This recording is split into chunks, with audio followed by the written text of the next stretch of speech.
sedikit ya, saksi ya, selamat siang.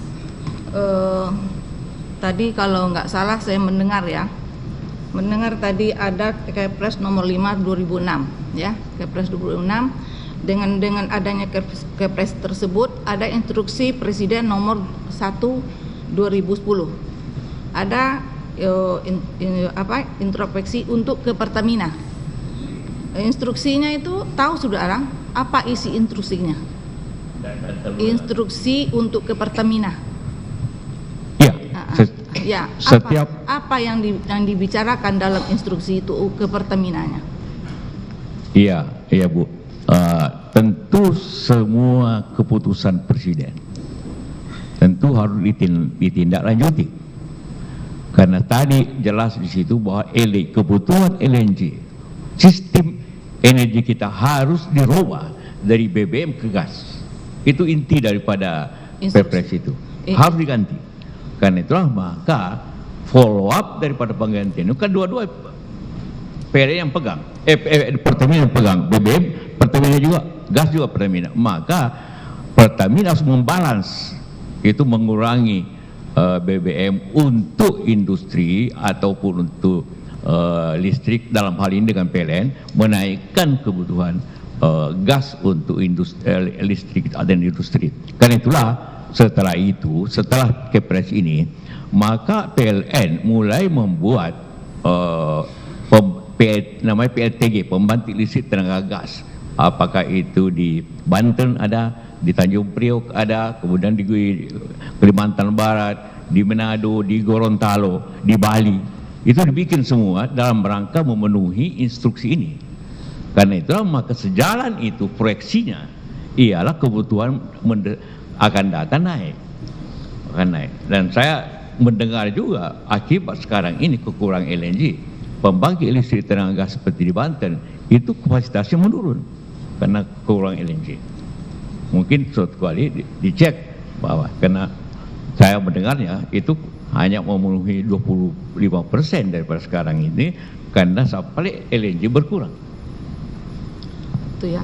Apakah dalam instruksi Presiden itu ada membicarakan pengadaan untuk LNG ini bisa diimpor dari luar? Ada nggak tertulis dari Presiden tidak pernah, apapun Kepres tidak pernah detail, Bu.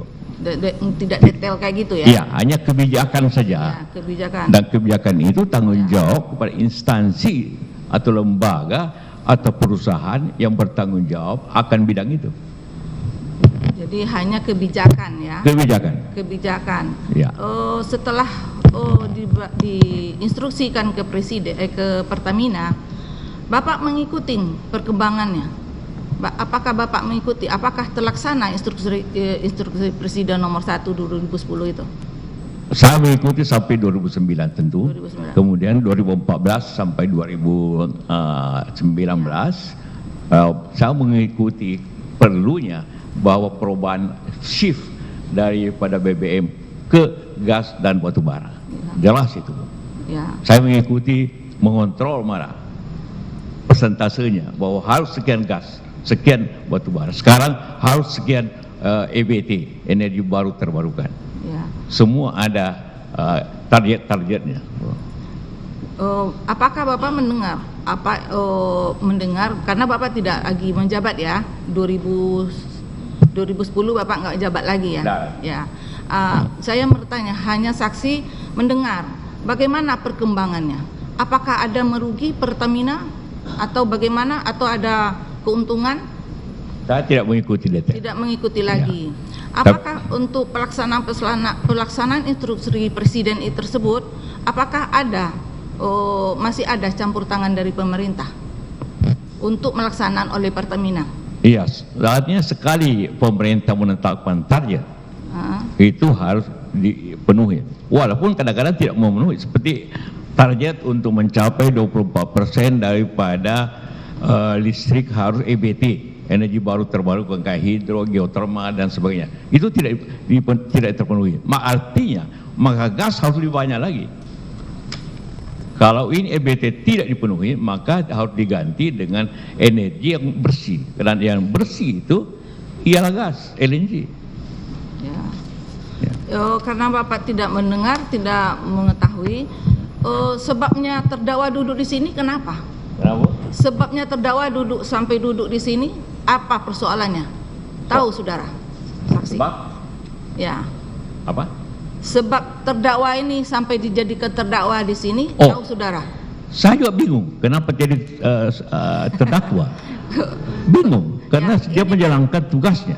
Ya, ini kan berdasarkan instruksi kata Bapak tadi. Ya, instruksi. Instruksi dari Presiden nomor 1 ditujukan ke Pertamina. Iya, saya Ya. ikut. Itu yang saya kejar. Instruksinya itu apa isinya? Instruksinya harus penuhi di atas 30%, Bu. Iya. Ya. Saya ikut membahas hal ini karena kebetulan saya masih di pemerintah pada waktu itu. Ya. Jadi memang ada kebijakan-kebijakan dalam itu ya. Ya. Ya. Jadi Bapak tidak tahu apakah Pertamina itu merugi atau untung, nggak tahu? Tidak. Nggak tahu. Nggak tahu ya. Tapi begini saya boleh tambahkan, Pak. Kalau suatu kebijakan bisnis, langkah bisnis rugi, cuma dua kemungkinannya, dia untung dan rugi. Kalau semua perusahaan rugi harus dihukum, maka seluruh BUMN karya harus dihukum. Ya, ini bahayanya. Kalau satu perusahaan rugi harus dihukum, ya, maka semua perusahaan negara harus dihukum. Jangan, Dan itu tolong akan ya, menghancurkan penonton tidak sistem. ada tepuk tangan di sini ya. Karena di sini bukan menonton ya. Kita mendengar fakta di sini ya. Tolong jangan bertepuk tangan dalam persidangan. Ya. Kalau memang benar keterangan saksi ini dipahami aja masing-masing. Ya, jangan, mohon kami ya. Tidak perlu bertepuk tangan. Lanjut saksi. Lanjut. Ya, tadi saya katakan, Bu, bahwa ini adalah suatu kebijakan. Ia juga dipengaruhi oleh masalah dari luar. Masalah COVID contohnya. Ya. Siapapun di rut Pertamina, siapapun di rut perusahaan karya, siapa pasti rugi pada waktu itu. Karena tiba-tiba AC dipadamkan, kita tidak kerja, orang tidak ke mall, orang tidak, industri tutup, pasti harga turun. Pasti rugi. Kalau di rut Pertamina dihukum karena itu, saya kira kita bertindak terlalu menganiaya kita. Itu yang saya ingin sampaikan, karena ini bahaya nanti. Tidak ada nanti orang mau bekerja lagi di perusahaan negara kalau begini masalahnya. Ya, hanya rugi 2 tahun langsung dihukum. Nah, itu sangat berbahaya, Ibu. Dan tidak ada lagi orang berani berinovasi apabila itu terjadi. Jadi menurut Bapak, sesuai dengan pertanyaan dari JPU tadi, apakah pengadaan dari LNG ini tidak sama dengan pengadaan yang diadakan pemerintah? Iya, berbeda. Apa bedanya?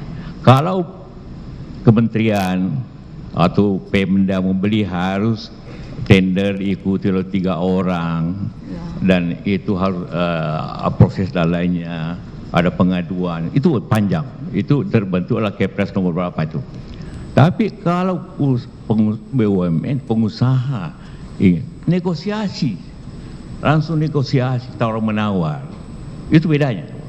Bisa dilakukan langsung dengan tawar menawar dan harga efisien yang menguntungkan negara. Saya dengar harganya 3,5, itu sangat murah sebenarnya dibanding dengan harga dewasa ini. Harga dewasa ini hampir $9 per MMBTU, dibeli hanya 3, ditambah tentu transportnya dan gasifikasi, masih untung dibanding dengan apabila dihitung jangka panjang. Apa saksi tahu bahwa perjanjian ini berlaku 10 tahun? Ya, seperti saya katakan tadi, semua kontrak LNG dimanapun selalu jangka panjang. 10 tahun. Karena orang baru berani bikin terminal atau membuat pengolahan LNG kalau ada pembelinya. Nah, karena itu harus jangka panjang. Seperti yang kita lakukan saya ulangi di Papua, itu 30 tahun, 40 tahun dengan Cina. Di Sulawesi Tengah, di Luwu, itu 30 tahun, 40 tahun juga dengan Jepang. Selalu begitu, selalu jangka panjang. Apakah instruksi yang saudara bilang sudah sebutkan tadi, apakah masih berlaku sampai sekarang? Apanya? Yang SPA yang diperlakukan 10 tahun di Pertamina itu, apakah sampai sekarang masih berlaku? Apa? Kan SPA yang perjanjian jual beli itu, jual beli dari Iner. Apa saya tahu itu sudah direvisi oleh dirut berikutnya. Ya, sampai Jadi sekarang, artinya sampai sekarang masih berlaku.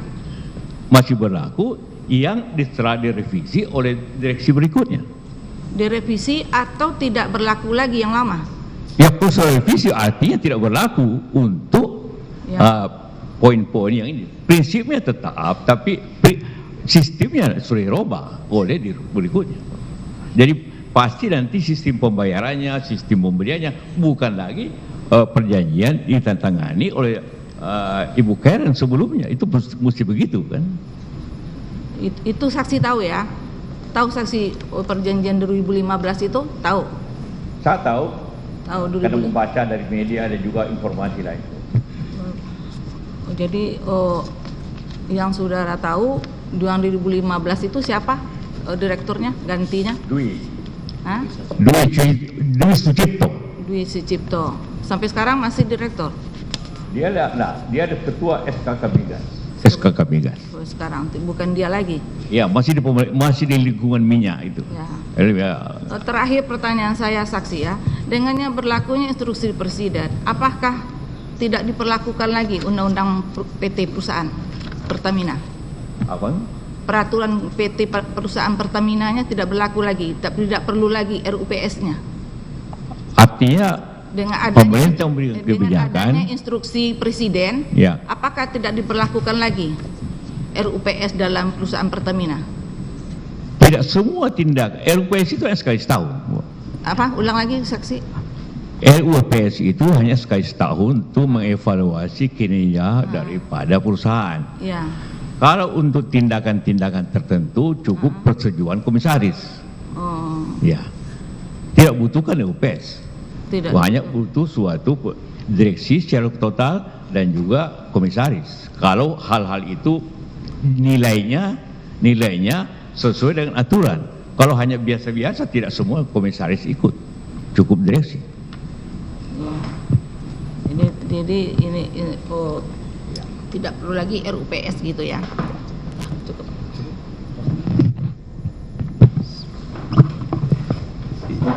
Izin tanya saksi. Saksi tadi menerangkan bahwa terjadi krisis energi saat itu ya. Ya. Terjadi krisis energi.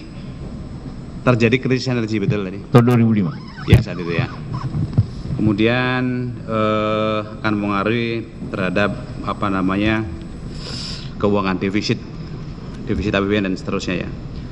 Apakah saudara mengetahui nggak saat itu pada saat terjadi tsunami di Jepang, justru Presiden SBY itu memerintahkan menjual LNG itu ke Jepang. Di satu sisi dalam negeri butuh gitu. Bagaimana itu? Karena seperti tadi setelah COVID menurun permintaan, sedangkan harus tetap supply, maka kelebihan itu dijual kepada negara yang harganya lebih tinggi. Ini sekali lagi, Pertamina itu perusahaan bisnis, Pak, yang mulia, perusahaan bisnis. Jadi di mana tempat itu harus dia bisa menjualnya ke tempat yang di samping mensuplai juga perusahaan bisnis mencari keuntungan. Kalau memang itu menjual ke Jepang untung, saya kira tidak salah. Tapi betul itu terjadi Presiden memerintahkan untuk mensuplai ke Jepang ya saat itu, betul? Saya kira hal itu tidak dibicarakan dengan Presiden, tapi Presiden dapat mengizinkan apabila diminta hal tersebut, dan sesuai juga sekali lagi itu semua strategi dagang semuanya. Ya. Yang kedua adalah tadi saudara saksi menerangkan bahwa bisnis energi itu rumit, ya. Rumitnya di mana, saksi? Apakah pada saat tender? Karena kalau di dalam kesaksian antara lain saksi Didi ini menerangkan bahwa di sini ada titipan dari merah, dari kuning, dari biru. Apakah itu yang dimaksud rumit? Banyak titipan tender dan yang area rawan di situ. Kalau yang saya katakan rumit, pertama begini, apabila suatu kita menemukan sumber gas di suatu tempat, butuh kira-kira 15 tahun baru itu dapat berproduksi dengan teknologi yang tinggi. Kemudian juga itu kan rumit dari sisi sumber alamnya, dari sisi implementasi. Karena itu karena rumit, mesti sebelum itu terjadi maka harus ada pembelinya dulu, dan pembelinya itu selalu penjualnya minta jangka panjang karena ini gas keluar terus, mesti ada pembeli jangka panjang, sedangkan kebutuhan kita juga jangka panjang, benar. Jadi yang menjual butuh jangka panjang, kita juga butuh jangka panjang. Jadi sebenarnya ketemu persoalan itu, walaupun saya katakan tadi rumit segala sisinya, mesti ada terminal lagi, mesti ada efesario, ya karena ini kan saya ingin mengatakan Bapak yang mulai sudah tahu, gas itu gas, kemudian dicairkan, kemudian dikirim, dicarikan lagi menjadi gas, jadi berputar itu, jadi butuh infrastruktur yang cukup berat isinya, tapi itu lebih murah dibanding dengan BBM. Kalau tendernya itu termasuk rumit nggak? Tender. Oh, tender. Ya, nah itu rumit nggak? Umumnya itu ada tender atau tidak, karena tidak semua daerah bisa mensuplai. Berbeda bangunan ini banyak kontraktornya, mungkin 10-20 ada kontraktor yang untuk bikin gedung. Tapi kalau LNG itu tidak banyak. Seperti hanya daerah tertentu yang punya, jadi tidak sulit tender gitu. Terkecuali kalau beli hanya spot mungkin bisa di tender, tapi kalau jangka panjang tidak. Kan perusahaan-perusahaan seperti Total, Shell, macam-macam ya, Pogas itu kan banyak sebenarnya. Tidak dia juga pemain-pemain besar kan. Saya kira kalau ya boleh dipilih, pasti bisa dipilih. Bisa dalam bentuk tawar-menawar langsung, bisa dalam bentuk penawaran langsung, bisa juga kalau memang banyak supply-nya juga bisa ditender tentu, tapi lebih banyak kepada penentuan sesuai dengan kondisi harga yang baik gitu. Saudara tadi menerangkan bahwa kalau dalam bisnis energi ini rumit sehingga langsung negosiasi gitu ya, beda gitu. Apakah saudara mengetahui adanya regulasi terkait pengadaan barang termasuk energi itu diatur di dalam regulasi, bahkan diatur juga SOP-nya oleh direksi harus diatur. Saudara tahu tidak? Tahu. Ya, tahu. Tapi saya katakan itu berlaku untuk instansi dengan memakai APBN. Itu seperti membuat gedung ini apa dan sebagainya itu pasti tender, Bu. Saudara tahu tidak bahwa regulasi pengadaan barang jasa itu juga bersumber selain dari APBN juga dari BUMN? Ya untuk hal-hal tertentu ya. Bahkan dari hibah pun juga harus melalui regulasi itu. Betul, katakanlah PNI ingin bikin gedung, ingin punya, iya boleh harus tender.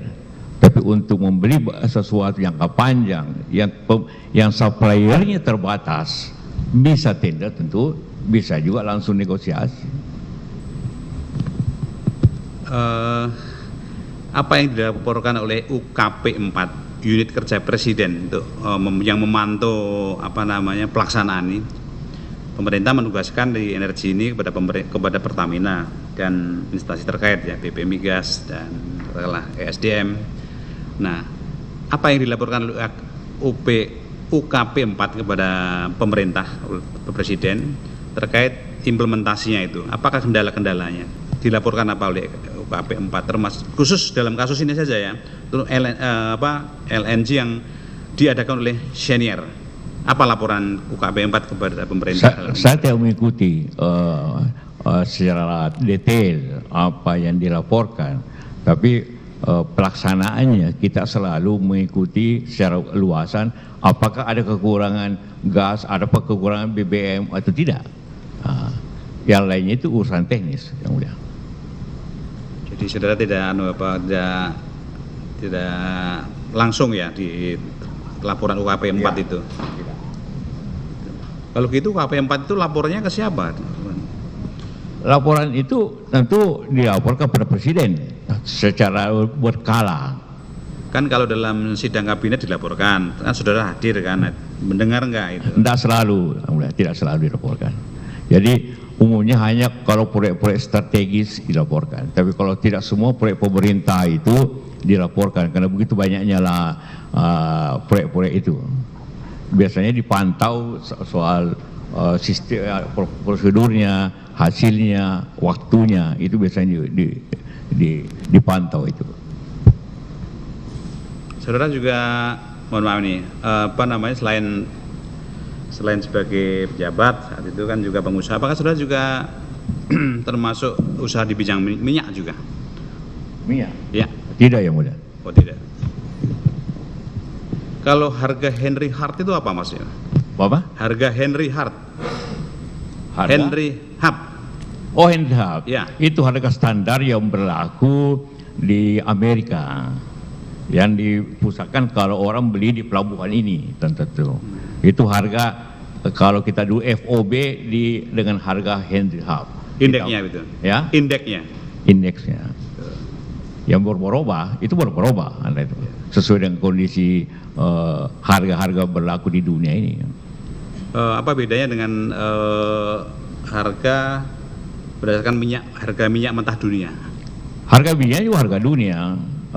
Itu juga berubah, Brent atau Texas. Itu ada 3 harga kalau minyak, Brent, Texas. Jadi sama itu, Henry Hub dengan harga minyak mentah dunia itu sama? Sistemnya kurang lebih sama, semacam bursa gitu kan, kesepakatan. Umumnya kalau di Indonesia diukur daripada harga LNG itu harga 11% daripada harga minyak dunia. 11%. 1 barrel 11% MMBTU. 11%.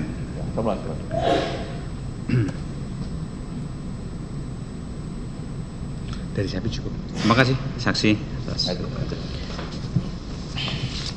Ya, saudara saksi, saya lanjutkan ya dari situ pertanyaan. Apakah lahirnya Perpres dan Impres tadi adalah salah satu cara untuk menghindari adanya defisit energi?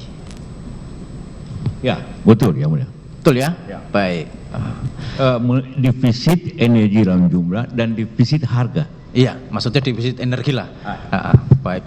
Kemudian Pak, tadi saksi menerangkan bahwa karena terjadi defisit sehingga ada 4 hal yang perlu disikapi, termasuk harus hemat energi lah salah satunya, ya, mengurangi subsidi pemerintah, kan seperti itu. Lah tadi saudara saksi menerangkan bahwa tanggung jawabnya sepenuhnya kepada ahlinya, artinya kepada Pertamina, kan begitu? Supply-nya. Iya, artinya Pertamina ya? Iya, Pertamina. Untuk ketersediaan gas cadangan maksudnya begitu Pak ya. Saudara saksi apakah bisa menjawab artinya bahwa ketahanan energi yang didasari dengan Perpres maupun Impres ini sebetulnya untuk pemenuhan kebutuhan siapa sih? Domestik atau untuk trading? Kebutuhan domestik tentunya masyarakat dalam hal listrik, masyarakat untuk mobil ataupun industri harus memakai LNG seperti industri kimia, industri keramik, juga kebutuhan energi Pertamina untuk kilang-kilang Pertamina, seperti itu. Jadi ini untuk memenuhi kebutuhan negeri dan juga seperti katakan tadi, karena Pertamina ialah organisasi dagang, maka tentu juga dia boleh berdagang. Itu ya.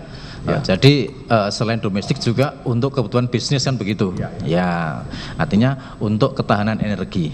Baik, selanjutnya, apakah pada saat itu Impres atau Perpres itu membatasi Pertamina melakukan trading? Tidak, sama sekali tidak. Tidak.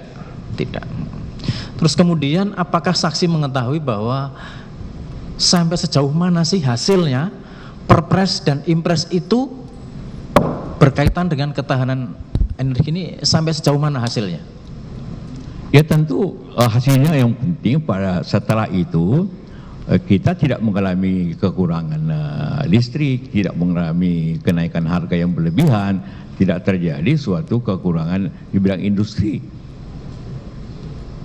dengan pemenuhan yang ditanggung jawab kepada energi itu, karena itu terjadi. Ya baik, dari kami